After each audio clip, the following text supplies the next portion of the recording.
this week, and it's a lot of stuff that is actually going on.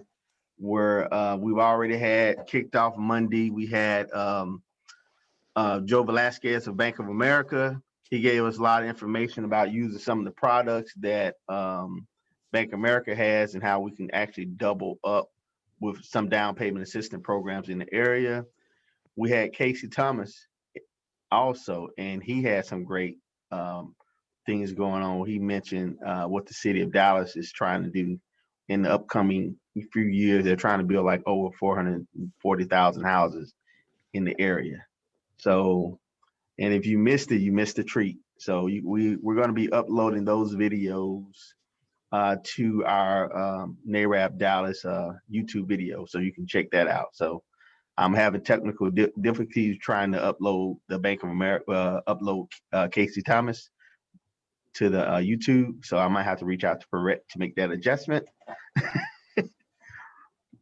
First up, I know I have Zeno on the list to present. I'm going to have Marty Jefferson. She's one of our sponsors to come up and talk on her behalf. She's Gold Financial.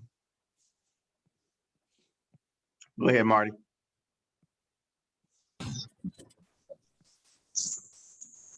You're on mute. There you go. Can you hear me?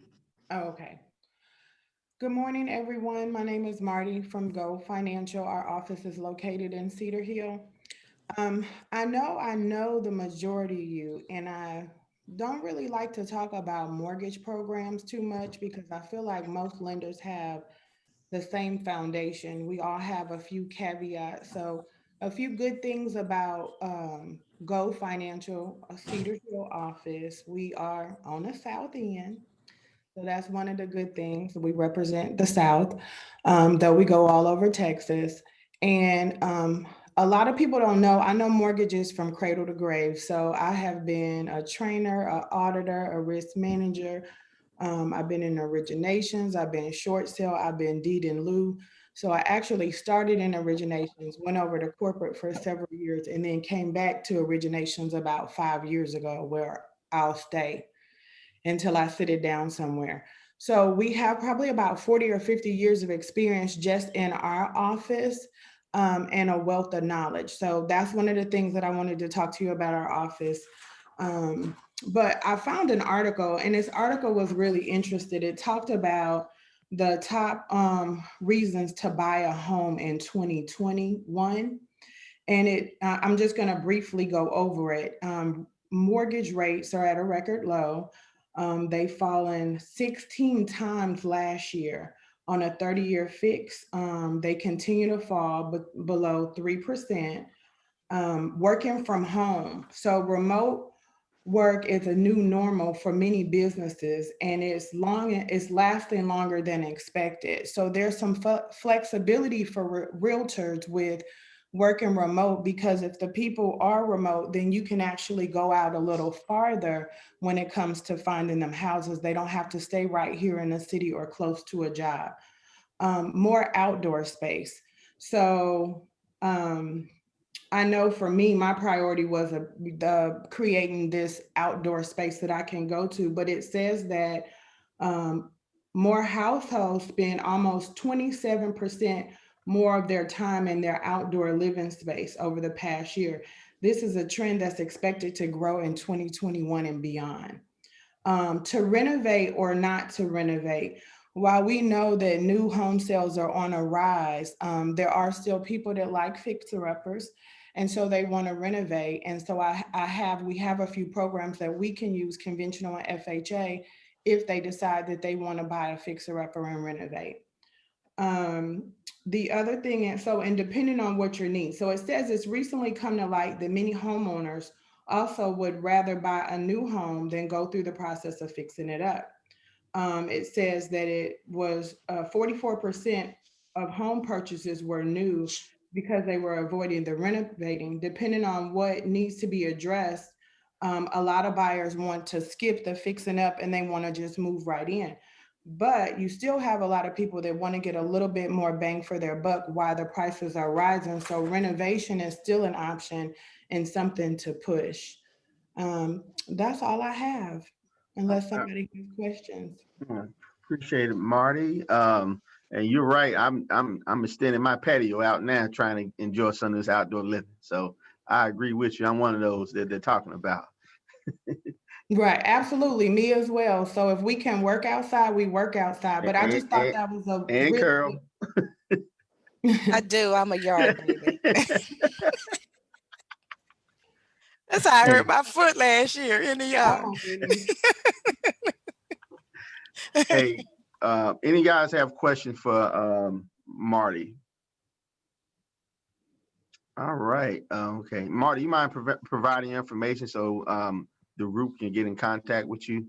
Yes, I'll leave it in the comments, but my number is 972-904-2717. And I am Marty Jeffries on Facebook. So you can get me in either places, but I'll leave my comments in the chat.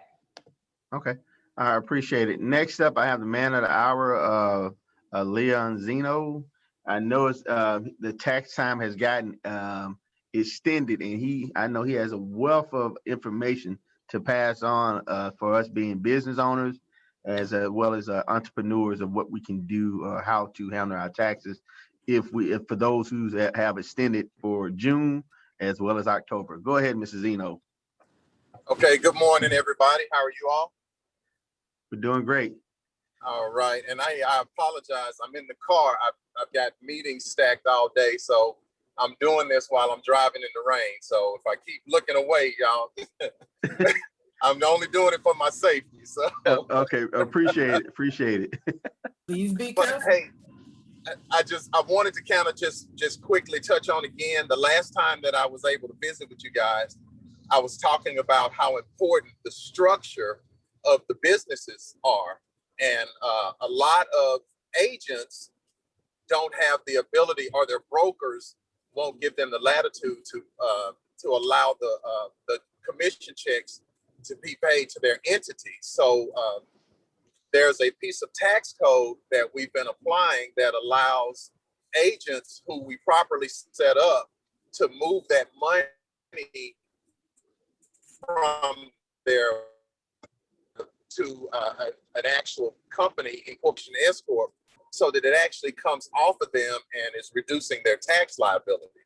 So because right now, the way that it typically works as a licensed realtor, you get a commission check, you offset your expenses, you put that on your Schedule C, and what ends up happening is you now have to pay income tax and self-employment tax on that money.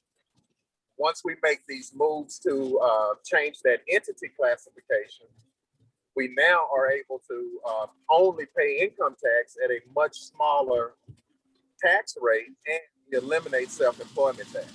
So there's a lot of tricks that are out there that and I'm sorry for the excessive noise. It started pouring down rain, but there's a lot of tricks that my realtors from the north side of the Trinity are using that are showing to be very beneficial for tax savings and enabling them to take those monies that would go to income tax and then be used to buy properties, to create opportunities for them to create wealth.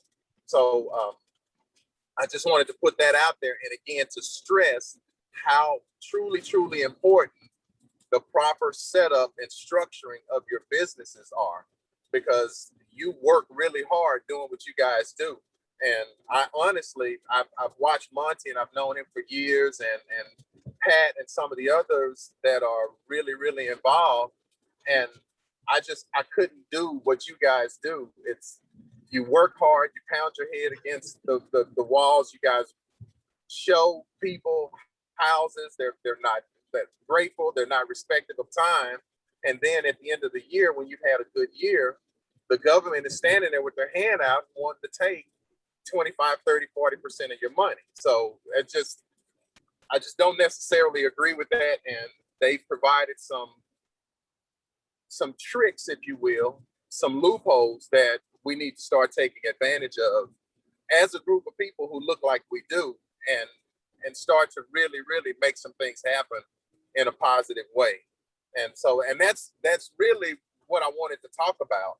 And if you guys have any questions for me, I can answer them, and then I'll kind of get out of y'all's way.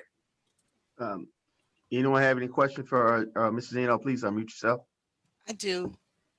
Mr. Zeno, Carol Holmes here. My quick question is, you are absolutely right that when we are partnered with a broker, they pay us individually. But you said that we need to consider moving it into another structure. Would an LLC work or an S corp? What would be, and I know you probably have to look deeper into a situation before you can give a specific, but ideally, which would you think would help us? Because I have an LLC, but I don't have an S corp for my real estate component. Right, and and in 100% of those cases, and I won't say 100, I'll say about 98%, because there have been a couple of cases where I've advised for a client to set up a C corp, but typically it's an S corporation when you are a single member LLC. Because again, what that allows you to do is it gives you that latitude so that you are in business for yourself, but not taxed as though you're self-employed. And that's the big piece. And self-employment tax accounts for 15.3% of your, an additional 15.3% tax on top of whatever your regular income tax rate would be. And if most of us are at a 20 or 25% tax rate, once we add that self-employment tax on top of that, we're being taxed at 40% on our real estate income. Wow. That's a lot of money. It is a lot of money. Any more questions for Mrs. Zeno? Yeah, I just have a quick question. It's kind of open-ended. I know you just gave one of the probably most important tips, definitely if you're saving money, but if you could give us a tip, because I know there has been a lot of changes from 2020 to 2021, what would be something else that we really need to consider to save a lot of money, in your opinion, that we're not doing? Well, and that's the thing. And like you said, it's kind of open-ended, but one big thing is the proper use of your vehicle in your business. The other thing is meals and entertainment now. If you're in the process of building a team, if you're collaborating with other brokers, what I've watched some of my Hispanic brokers do is they've created think tanks. And based on the new tax code for meals and the deductibility thereof, because President Trump cut the meals out for the meal deduction out for sole proprietors and single member LLCs. But what the Biden administration has done is they re-implemented it at 100%. So a group of realtors and brokers that I've worked with, they're doing these think tanks on how to market, how to co-market, how to co-list, how to go in and get these builders, these investors. And as they're doing that, they are, can you guys still hear me? Yes. And as they're doing that, what they are doing is they're meeting at a given place and they're sharing either in the meal costs or spreading it around, because it's considered a meeting, and that's a 100% tax deductible event when they're doing it. The other thing is using your vehicle.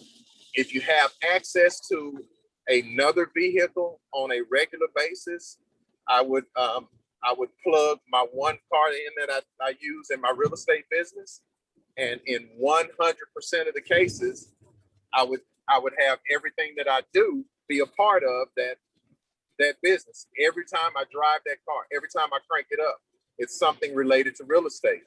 And not only do I get the mileage deduction, but when I'm properly documenting everything that I do, I get all of my maintenance, I get repairs, I get fuel, tires. And if you're using it 100% for business and the business is paying for it, you can also write off your auto insurance, and all of those things along with it. And if the car is financed or leased, the interest on that car loan or the lease payment itself. That's So huge. yeah, there's a lot of things that are there that we can use in order to create those kinds of situations. Did that help any? Oh yeah, that's beautiful. That's at least 3. So it's definitely gonna save some money if you use it. You said a lot of 100%, and you know I'm not a mathematician, but 100% is everything. So I definitely appreciate Yeah, it is, Rashad. Yeah, like it a is, lot. Rashad. All day long. Yeah, I'm with you on that 100. Last question for Mr. Zeno before he gets off. No more questions? All right. I think you answered all, Mrs. Zeno, and you be safe out there in that rain, sir. And we appreciate the time you took out. If you guys want, I really appreciate you guys. And again, any questions, anything that comes up, thoughts or whatever the questions that might pop up after I jump off, just, let me know and I'll always help any way I can. yeah, just reach out to me and I'll pass this information on, guys. All right. Okay. I'll put his email address in the chat so you guys can have that. Okay, I forgot, most important, we are still doing raffles, and we're gonna do a raffle at the end of our close to the end of the meeting. We're gonna do a raffle. We got a couple of Starbucks cards as well as an Olive Garden cheddar card that we're gonna raffle off toward the And end. your name. And we need your name. We need your name showing so we can put you on the wheel spin. So Perez gonna do that.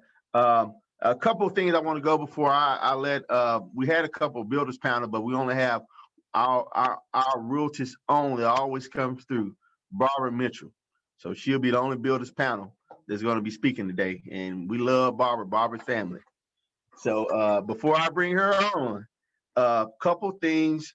Robbie Wilson is doing a rising where they're going at the conference, the annual conference that's coming up in July from the 22nd, 2024, he's doing a business evaluation certification that I know none of us have here except probably him. That we got to think outside of the box and not be a traditional realtor if we're going to advance. So those who are just not thinking outside the box are not eating, and that's not us. So, but National is having a conference coming up between July 22nd through the 27th. But a riser, that's a National Association Real Estate Appraisal with NAREB, and Robbie, our own board member, is doing the event to educate us on how to evaluate businesses. So that is, Rashad would say, that's a heavy hitter. And also, we're having our 64th NAREB annual conference, June the 3rd through the 5th. That's only $50 and it's virtual. So information is knowledge is power.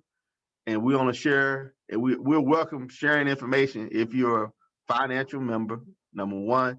Number two, if you have the same opportunity to attend this conference for only $50 that's coming up June 3rd through the 5th, please attend. And so those are some of the things I want to put out to the members that is coming up, national as well as local, regional, which is NAREB, which is in our own backyard. That is coming up June 3rd through the 5th. That's virtual. Stephen, do you know any of the classes they're going to be giving? Because I know you're on the board.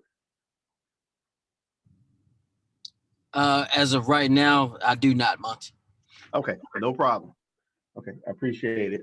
So with that being said, I'd like to bring our own builder panel, Barbara Mitchell from D.R. Horton. Go ahead, Barbara. Good morning. Can y'all hear me? Good Yes. morning. Morning. Good morning. Okay, great. But first, I just want to say thank you guys. We want to thank the Father, first of all. Carol has already prayed us in, but I always want to give him honor and homage. But thank him for allowing us to be where we are today. And secondly, I want to congratulate all of you guys, your realtors.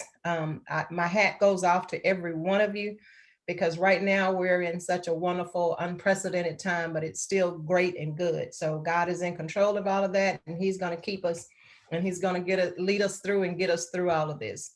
So the third thing I would like to do is just basically my appreciation and my gratitude to every one of you that allow me to actually work with your clients. And I know that that's a lot of undertaking.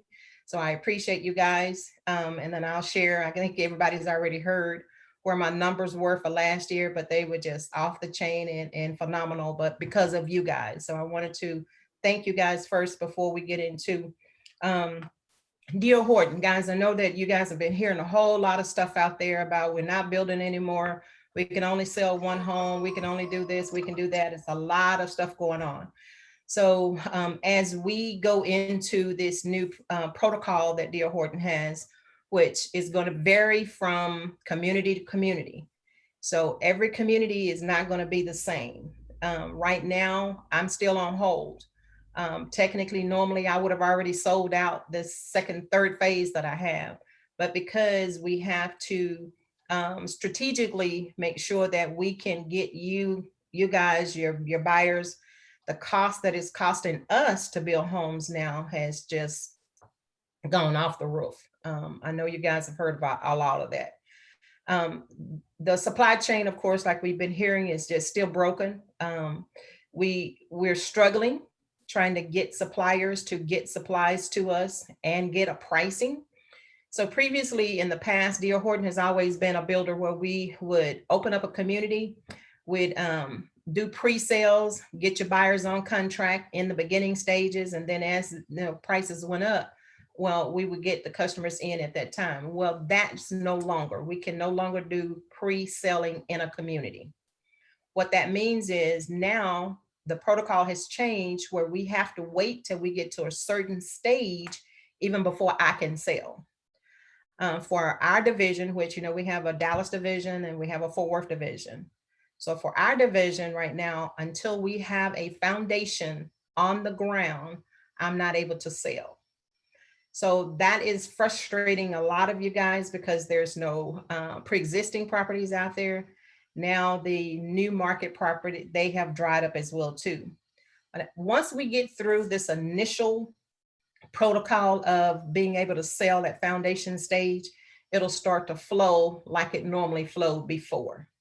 So what I have done, I've got a kind of like a builder's guideline sheet here. I'm going to share that with you guys so you kind of understand, about how long it's taking to get a home to be completed. I know that that's the biggest question right now. If I have to wait till I get a foundation on the ground, how long is it going to take me to get the home completed? Well, 2 to 3 months of that process is already gone. So if you kind of look at this approximate time frame sheet here, the very first part of it, the 2 to 3 months, that's all the behind the scenes stuff, getting the permits ready, getting plans, engineering, all of that stuff. So D.R. Horton, guys, is still building. We are going to be building.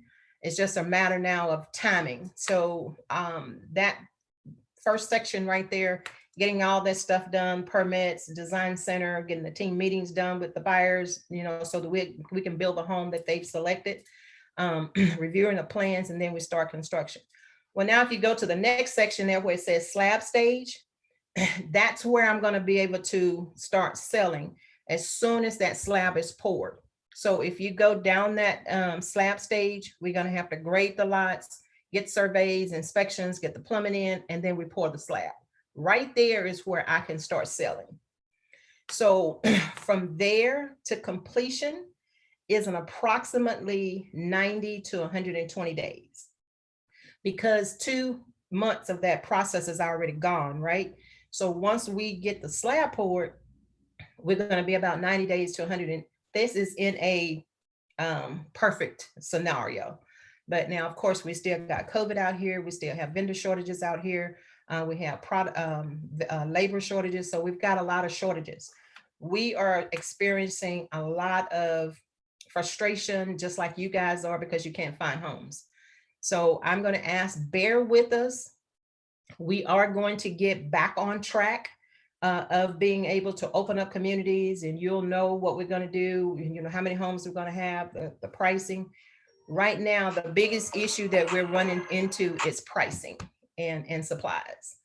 So just kind of look at this guideline. This is what I hand out to your customers, and this is what we go over when we contract. This is something that I put in all of the packets when I give a buyer, and when I get a buyer on contract, we kind of go over this. And then when I do updates with them throughout the process, this is where I'm getting the updates from. So I'll hand this to them. So at frame stage, when we drop the lumber, kind of gives them a little guideline as to where we are in the process. So it'd be the same with you guys. You can kind of look at this as well too. If you don't get a chance to come out and take a look, you can kind of look at this. If I send out an email saying that, you know, we've installed the roofing, so you'll kind of know what's the next stages are going to be. I'm hoping that this will help a little bit, give you guys an idea of kind of where we are in still building, because we are, guys. It's just a matter of getting caught up with this foundation stage. Once we get to that foundation stage, it's going to flow like normal. But right now, it's getting to it, and that's the biggest concern that we're experiencing right now, is getting to that stage. Our new protocol, like I said, is for the West Division. That's where we are now. The other thing that I've been hearing in the market is, well, how many homes are you going to be able to sell? Well, that's going to be up to management, because again, they are still experiencing these price increases. So again, if we came in and pre-sold a whole community at one price, and then it's going to cost us another price to build it, then we are behind the 8 ball. So they're trying to strategically determine how many homes we're going to be able to sell at any given point, especially with new communities. Now, there are a few communities out there that are still, that already have their permits, and that they already have foundations on the ground. So they're rocking and rolling. It's just the ones that we have to wait until we get to that point.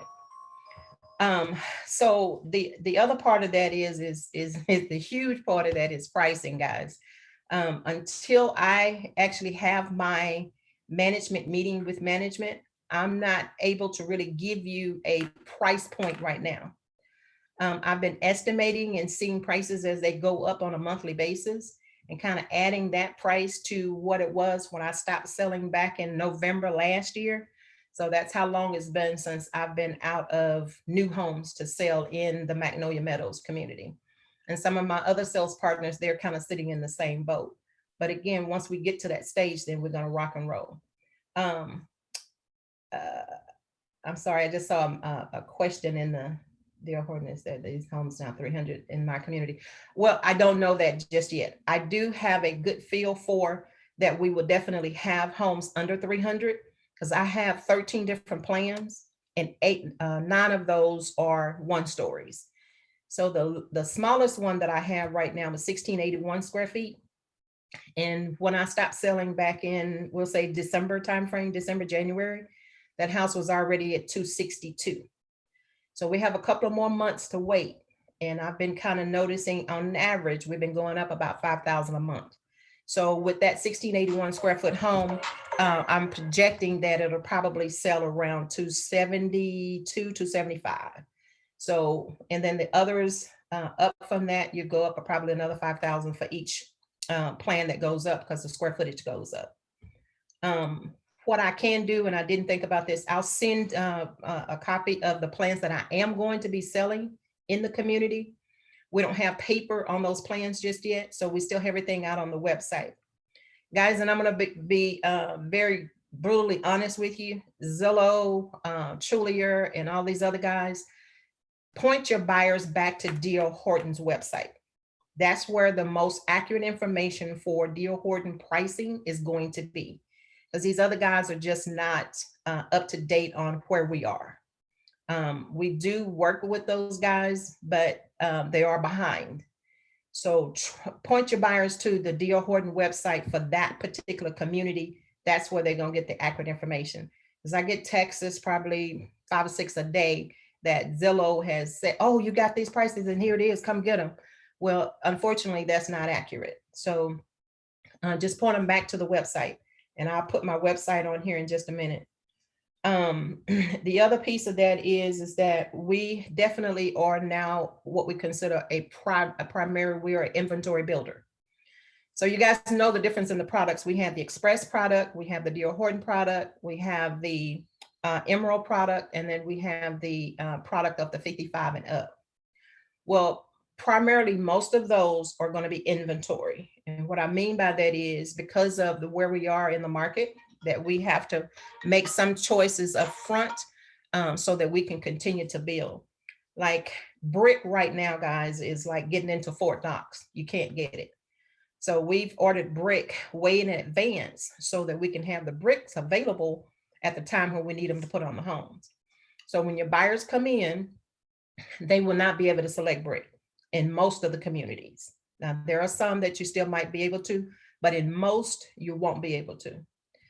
Then the next thing we've already done is we've chosen a design package. So we have 4 different design packages that we're offering to each buyer at no additional cost. They get to select one of those packages. Now, just say for instance, you come in and your buyer wants package A, but the house is already at mechanical stage. Well, I'm not going to be able to change it because I've already ordered package A. So at that point, it's almost like it is what it is. And we have done all of the plans. We did the most popular plan first. Of course, we are building more of those. Then I just go down the line to my next. So then when the buyer comes in, I will have those plans, but I've also spread it out the design packages across those plans. So say for instance, the first plan on my sheet is the Carlsbad plan. Well, I may have scheduled 30 or 40 of those to be built in the community. Well, I probably did a percentage of each package for that particular plan. Well, one package is probably going to be more popular than the other. So if that one is gone, then we have to go to the next one. Does that make sense? So that's kind of where we are right now. So everybody knows about the Express product. Well, a lot of our new products now are going to be, I'm calling it the higher end Express, because you're going to be limited to what you can select or what the buyer can select. That's the biggest challenge that we're running into right now. The other part of that is we are asking all buyers to do a pre-application with DHI. Although you already have your pre-qualification, we're not saying that we want you or we're going to force you to go to DHI Mortgage. We're asking them to do a pre-qual so that we can make sure that when we take a home off the market, that buyer is going to be able to close on that property. You can use whatever lender you want, no problem, as you've always been able to do. But the rumor is out there, we're forcing people to go with DHI Mortgage. That's not the case. That's the reason for that is just making sure, because, pandemic last year, we had a lot of problems with a lot of lenders. We had some challenges with our lenders as well. So they're just wanting to make sure that we have a qualified buyer. And guys, there's 2 main things that we're going to have to pay close attention to. And the sales staff is going to be reaching out to lenders as well as our closing staff. So at contract time, I'm going to have to reiterate. Once the contract is accepted, the buyer must be fully loan apt within 5 days of that contract being accepted. Then 30 days after that contract is accepted, we need full loan approval with conditions. Like, we know you can't get the appraisal. We know that the home is not going to be completed. But we have a lot of lenders wait until the house is completed before they start processing the loan. Well, now they're going to have to do that up front. And within 30 days of that contract being accepted, that means the buyer and the CFO has signed off on it. We have to have full loan approval. If not, and guys, it's just going to be no questions asked. We're canceling. If they are not offered the DHI Mortgage in-house, then we'll do that under certain circumstances, and every file is going to be a case-by-case basis. It's not automatic that if your lender that you're with don't get you approved, you can automatically go to DHI. That's not the case. Management is looking at those on a case-by-case basis. So key points is we are definitely still selling. We're going to get foundations on the ground before we can sell. We'll have pricing at that time. As far as the protocol is concerned, making sure that your buyers are fully loan apt and that we have them fully loan approved after a contract is accepted. So of course, you guys know that we still are a complete package builder. We have mortgage, title, insurance, credit assistance, and of course we're building. So we still have all of those entities. I will say insurance is one of those things right now that is helping a lot of buyers be able to get into homes, because we know the prices have skyrocketed, and then the rent interest rates are still great, but insurance is one of those things too that can help your buyer get into a home.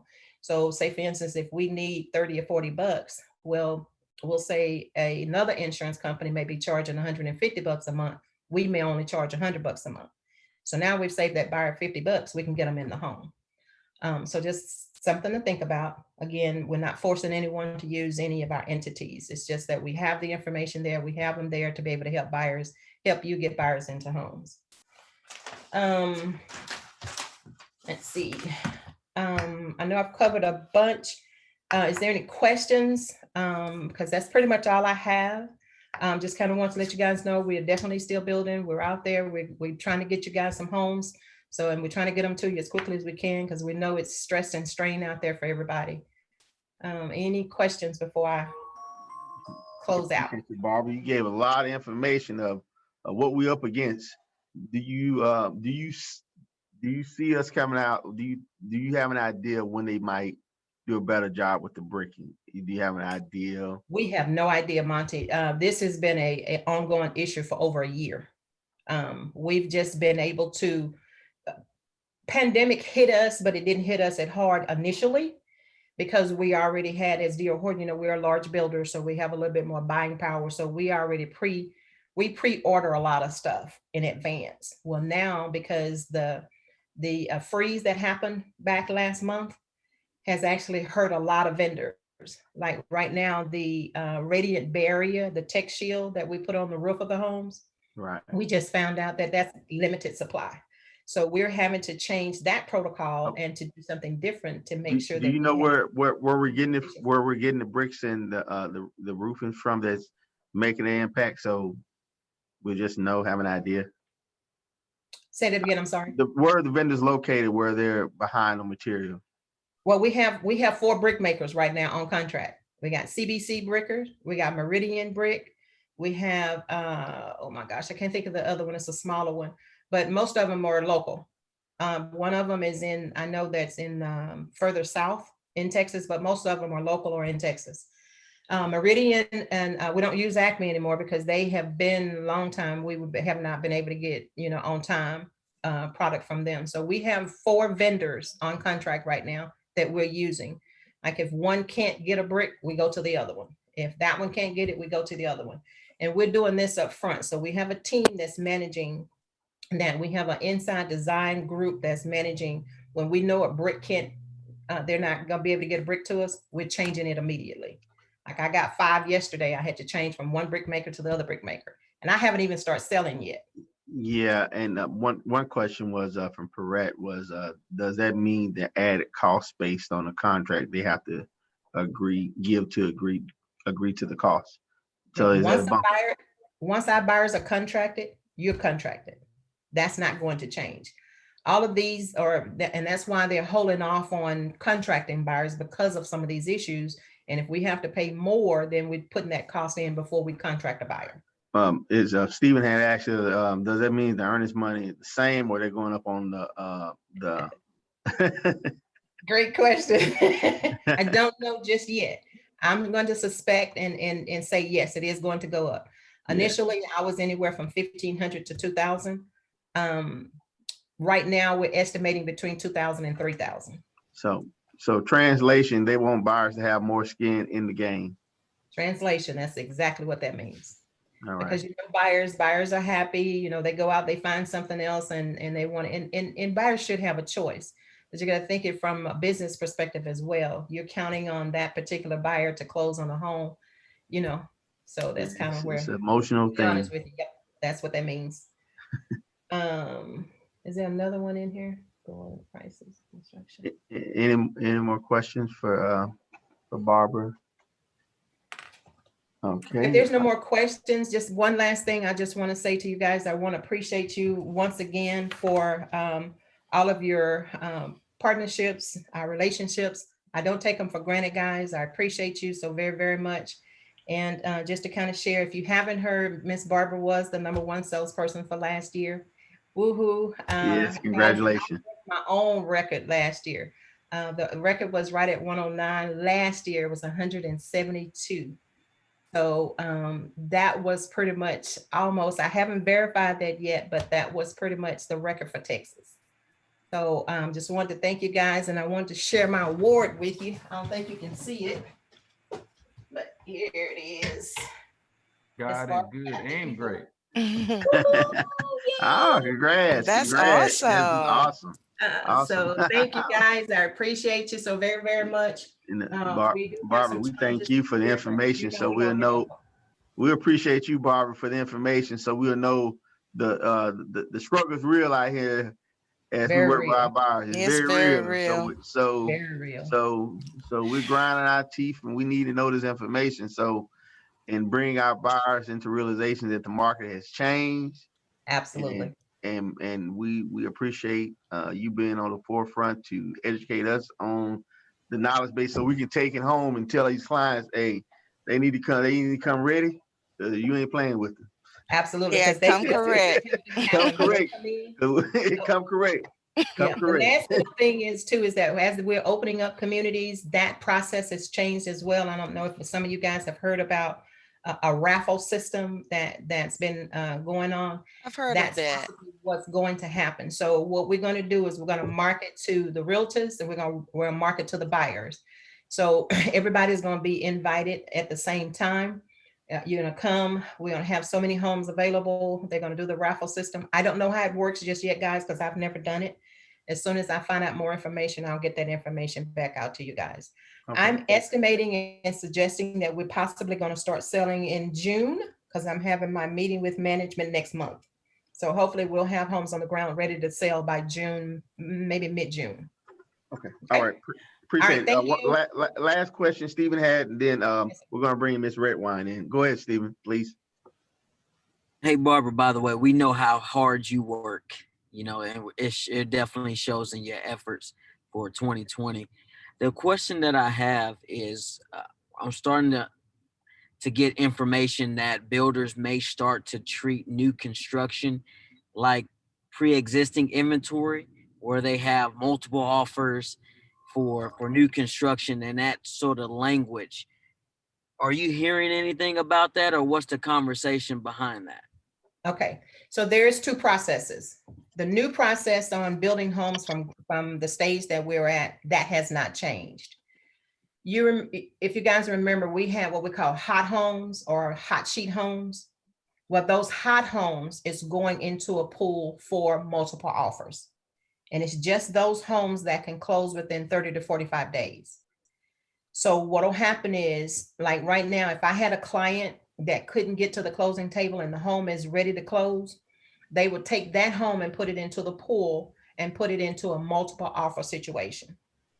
We just did it the first time 2 weeks ago now we've done it. So we've done it for 2 weeks in our division. I'm not sure how East is handling. I think they're doing the same thing, but pretty much most of the divisions in D.R. Horton, we're doing that with the homes only that can close within the 30 to 45 day window, not your new construction that we're building. So, Ms. Barbara, would those be in the MLS? Yes, they are in Okay. MLS. They will be Okay. put in MLS, and the contact number for that particular community will be in there. But however, Ms. Barbara can sell all of those. So y'all reach out to me. I can get that list to you.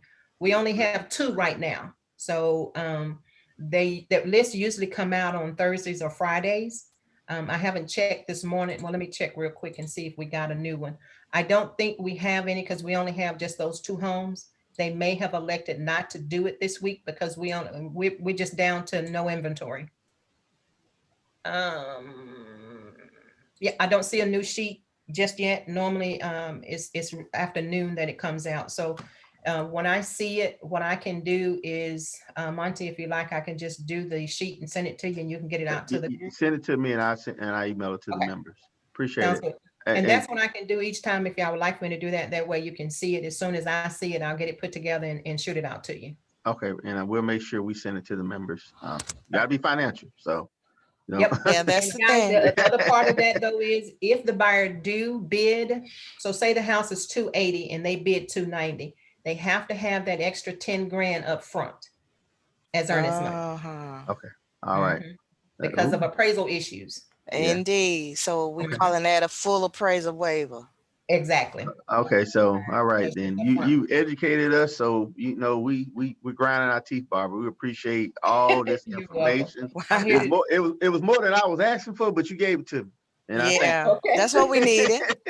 I'm sorry. No, You it's know, what we needed. like it is. It's what we needed, Miss is, Barbara. is what we All needed, right. Miss Barbara. We appreciate you. And next up we have Miss Theater Redwine.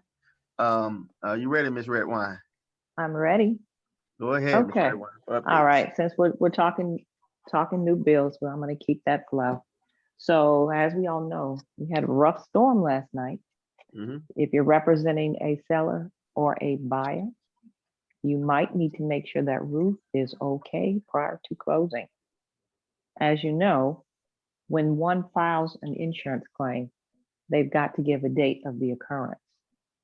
So that would allow it to be an occurrence that have happened at this time. Obviously, it can impact your closing and what happens next, but we all know that it's much better to go ahead and face it head on, get that going so that you're out of the woods. But yeah, that was some rough storms.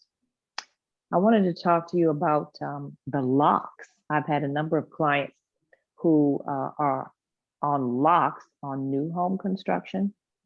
And the difference between your lock on your new home and your existing home is, as a general rule, you should probably wait to bother with a lock until you're 30 days from completion. So the same things that were just discussed with problems with brick, etc., are across the board. So the delays are ongoing. So I've got one client and we're now at 12 weeks past the date that we were expected to close, and it is due to brick. So all the neighbors around this particular property are brick, but not this particular house. We don't know what the story is, but at the end of the day, it comes down to the issue of the lock. So you want to make sure you're talking to your client about that. Now, that truth in lending is very, very, very important. When you're working with the client, I highly recommend, if they've got what it takes to make it in this market, which means they've got the cash or they're at a high enough price point, I highly recommend that when they work with their lender, you help them choose an address so that the lender can provide a truth in lending. The reason for that is if that home that you're selecting for them to provide the truth in lending is in an area that has, in one case, I have a client, and the home she selected is in a PID, a property improvement district, and it has a property owners association. And it's got, and the PID, the property improvement district, is reflected as a special assessment. So those are two separate line items. Because it is a brand new subdivision, you have to make sure the line item on that truth in lending is based upon the after completion or sales value. Because I still have new home builders, lenders who are basing it upon the lot, which is deceptively low. You also need to take a look at the line item for homeowners insurance. Those are often deceptively low. I've mentioned before that when you're talking about a new home subdivision, you're talking about land that has totally been restructured and no longer has the trees which kept the ground stable. So they've often mowed down all the trees, so the topography and the terrain is nowhere near what it has been in the past. Even though that property is not in a flood zone, it is now prone to flooding. I've noticed in several communities where they will have retaining walls that are on properties surrounding this particular property, and it's evident that the water from the surrounding properties will be flowing to the lot that they were suggesting my clients purchase. So we had a conversation and decided to pass on that. This environment in which we have buyers who seem to be desperate does lead to them making decisions which I totally disagree with. But as we both know, we don't get to decide what's best for our client. But you sure as heck better make sure you put in writing, email them, so you've got a paper trail saying, I'm going to proceed. I just want to remind you that the property's location could present a problem and you may want to seek a professional's advice. Now, because everybody has to move quickly, it's very different on new homes as opposed to existing. When we got existing homes, we got that option period thing. It's different on new homes.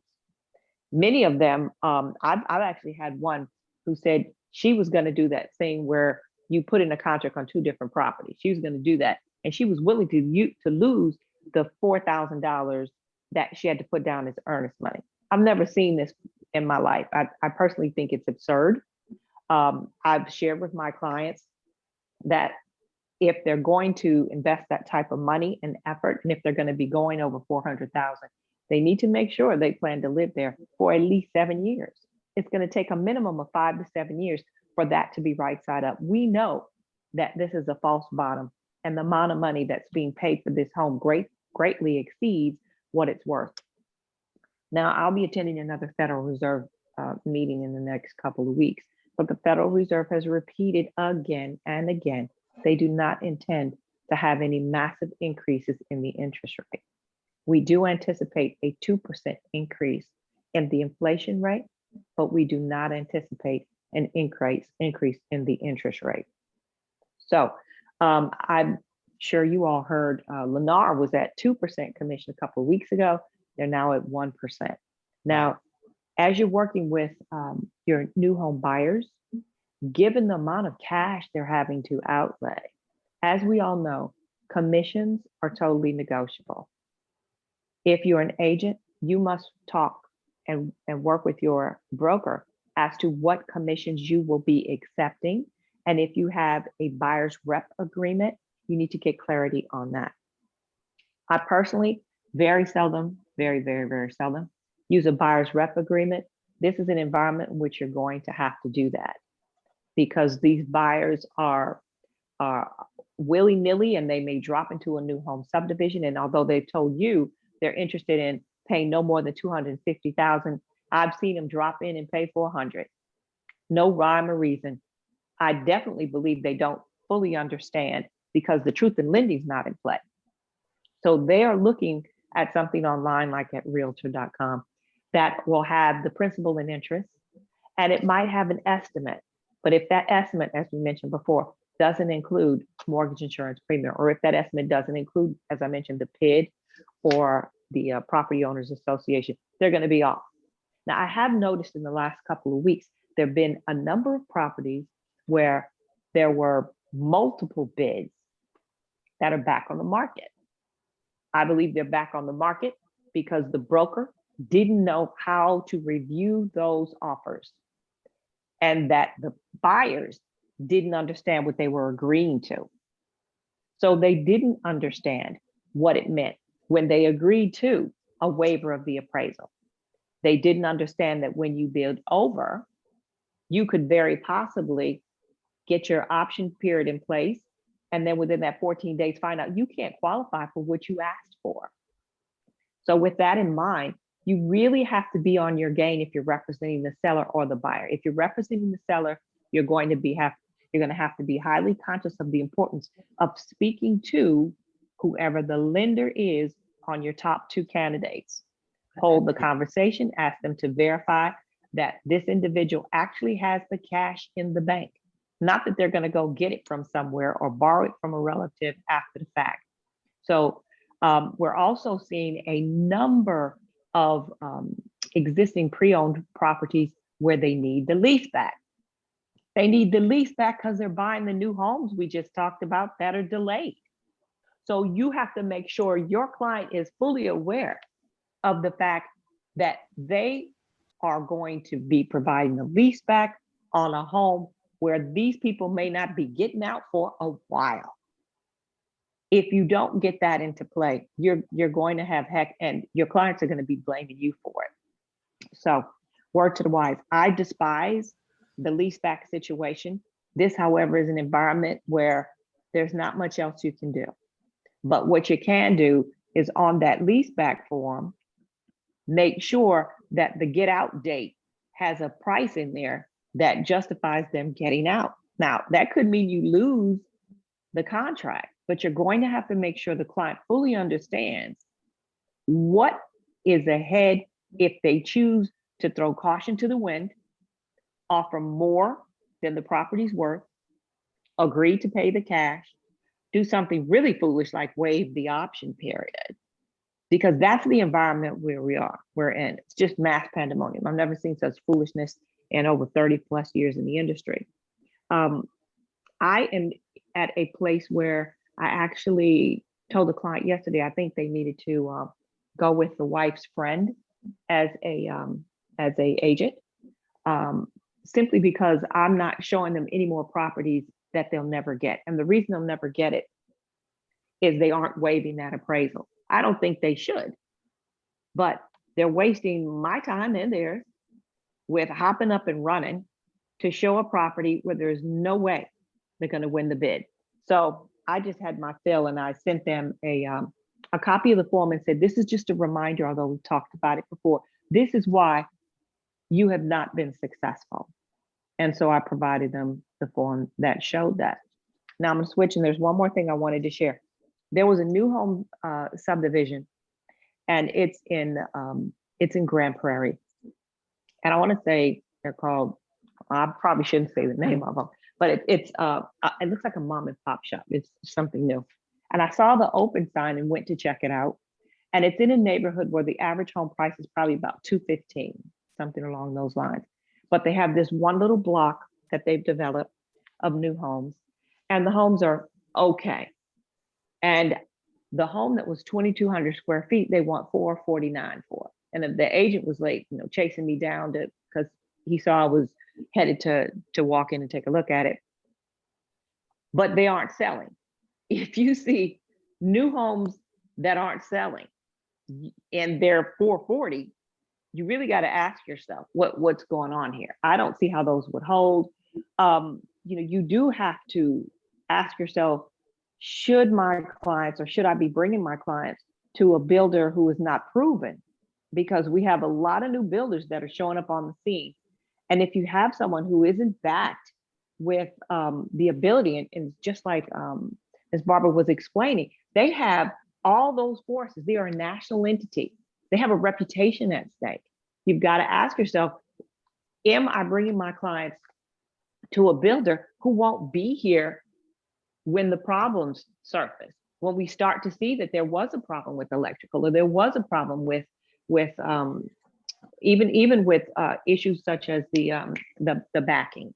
There have been, and I'm really pleased because the organization has posted some fantastic videos by the inspectors in our organizations that have proven very, very helpful for new homes. But this is an environment in which I've always made it clear that under no circumstances should we ever be walking a client into a new home builder and turn around and walking away until time to collect. You're supposed to get in the trenches. You stay in contact with the builder. You make sure that your clients are providing the builders with everything that they need. The last thing I wanted to mention is it is critical that your clients visit the sites periodically. So I had mine visiting the site, which is Aubrey, visiting the site, and she was wading through water. And I mentioned this story before. They said that it was just rain. However, the video footage showed that there was a cutout in the wall. So that turned out to be a lie. It was actually that the pipes burst in the wall. Now, the home is ready except for the brick. Now, once again, if the client is involved in the process, overall, when there is a delay in brick or this, that, or the other, it's a whole lot easier if they are paying attention and not just sitting back and then they're going to be mad when the time comes, because they can see the progress that is being made. And if it's not, they're able to speak directly with the builder about the status. Now, here lately, I'm happy to say that the purchaser has been able to speak directly with the contractor, because the sales agent has nothing to do with that. All they're doing is just delivering the message, but they don't have control over that. So in this instance, that's very helpful that we've got an HOV lane situation going there. But in summation, this is the time where you really need to make sure you're on your game. You can't just throw your clients out there and think it's going to be okay. You're going to have to make sure they understand in advance what they're agreeing to. Thank you, Monty. Thank you, Ms. Redwine. You gave us more information that we need to go out here and be successful. It's raining outside, and the information you gave us made it a sad day. Hey, but we needed to know to educate our buyers, because right now the market has continued to change, and at the same time, that's why it's important for us to communicate, attend meetings, as well as these webinars and meetings that they have going to the conference that we're having in June, as well as the conference that they're going to have coming up in July for national. So information like this is very powerful, and that way, and we got it from people that are our experts for NAREB Dallas, and we appreciate it. Thank you, Ms. Redwine, again. Before we end, it's still Realtors Week. I'm going to bring Brenda Williams. She is doing the home buying community day tomorrow. So have your clients jump on the Zoom link tomorrow so they can be educated as well. And that's going to kick off tomorrow at 10:30. Brenda, unmute yourself, please. That is the incorrect time, Mr. Brown. I'm sorry, Brenda. Go ahead. Those of us participating will be on early, but we're going to kick off at 11 and we'll end at 1 o'clock. The flyer is on the Facebook page. I've circulated it on my personal page. So is my partner in crime, Vicky. And so I don't know, Brett, can you check to see how many people are going from the event that you set up in Facebook? I haven't checked to see what the number was of people who said they were going. You're looking at me like you don't know what I'm talking about. Anyway, tomorrow the subject is we'll be going over the home buying process. We're going to give an update of the market in Dallas and Collin County. Vicki will be walking through the process each step of the way. There's 8 different steps. And then we're going to hear from a lender. We have Harold Moore as our lender. We're going to be hearing from Skylight Inspections, Corey Mitchell for Inspection Viewpoint.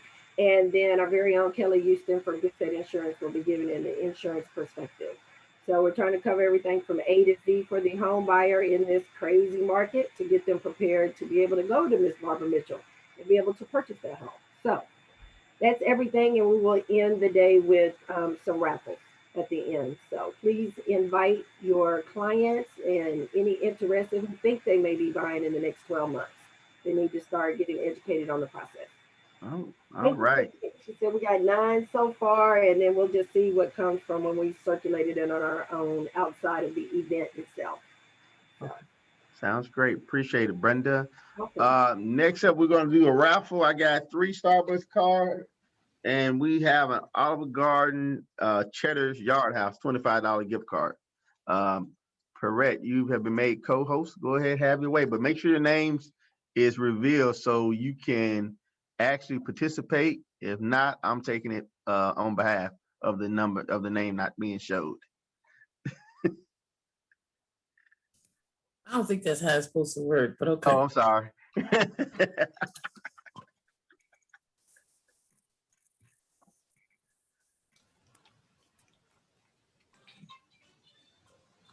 Loretta Reed. All right. Miss Reed, please text me your mailing address. One more? We have 2 more Starbucks, and this is gonna be the last one. So another Starbucks card.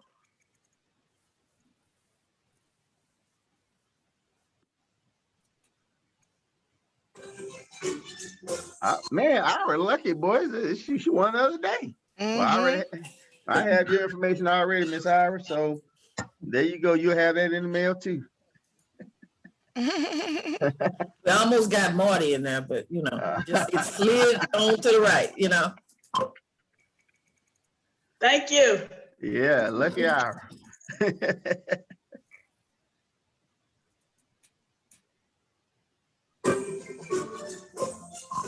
Alex. Oh. Alex, the realtor. Yes. It said Miss Alex. It's Alexandria, but I shortened it on there. But yeah, thank y'all. Yeah, let me text my email. I'm gonna put my email, my telephone number, so you have it, and you can text me your mailing address and your name, your full name. Okay. Okay. So I can get that in the mail. All right. This is one you can, the $25 one, correct? We got this one here. Okay. Whoop, whoop.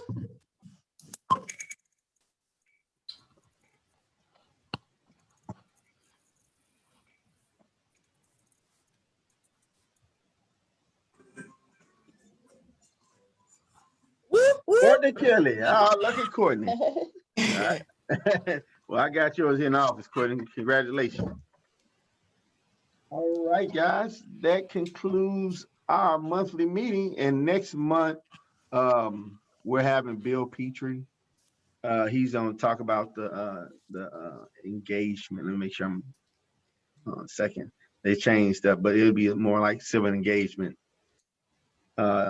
He'll be discussing civil engagement, and we're gonna have Bank of America again come aboard next month for our meeting in May. So we got a couple other people we're working on. This past, I think it was Wednesday, I sat on the diversity panel, and they want to add. They almost the gentleman asked, why do we really still exist almost, and I think he got more than he wanted to hear from us. So I'm gonna invite one of the panelists for the meeting coming up next month as well. So I have a meeting with him coming up with some of the fair housing issues that are happening that a lot of us don't know or we need to be informed with, so we can educate our sellers that if you do property management, that they don't have to come to Jesus with, so we don't get our hands slapped. So that's why we meet every month and continue to educate each other. So Stephen, do you mind praying us out, sir? Of course not. Dear Heavenly Father God, we just thank you for allowing us to be present today, Father God. We know that you could have had technology shut down on us, Father God, or inoperable, but you gave us an opportunity to have a platform here so we can get educated by the members. We can also allow our members to educate us and really provide a wealth opportunity tool, Father God, that we can deposit in our hearts, mind, bodies, and soul, so that we can make withdrawals and share the information so we can become better as a unit and as an organization. We just love the energy that's here on this meeting today, Father God, but we know that we have an event scheduled for tomorrow that is really important for people to attend, Father God, because this organization is very passionate about your mission and doing your work. We just love you for everyone that attended this event, Father God, for this meeting, and for President Monty, and continue to watch over him and as he really gather us together and move forward our efforts as a collective whole. We love you and we thank you. In Jesus' name we pray. Amen. Amen. And you guys stay dry, because it's nasty out there. And Miss Redwine's correct. I have a couple people already calling me about roof leaks, so check your property, guys. Have a wonderful day. I appreciate it. Take care. Bye, everyone. Bye. And Thank as you, I Miss say, Barbara. Have a good one, guys. As I enemy, power to the people. Bye. Red Wine put it on her, didn't she? Yeah, they put it on Red us. Wine, broker, teacher, Yeah. and when she speaks, she's like E.F. Hutton. Everybody listen. Okay. We appreciate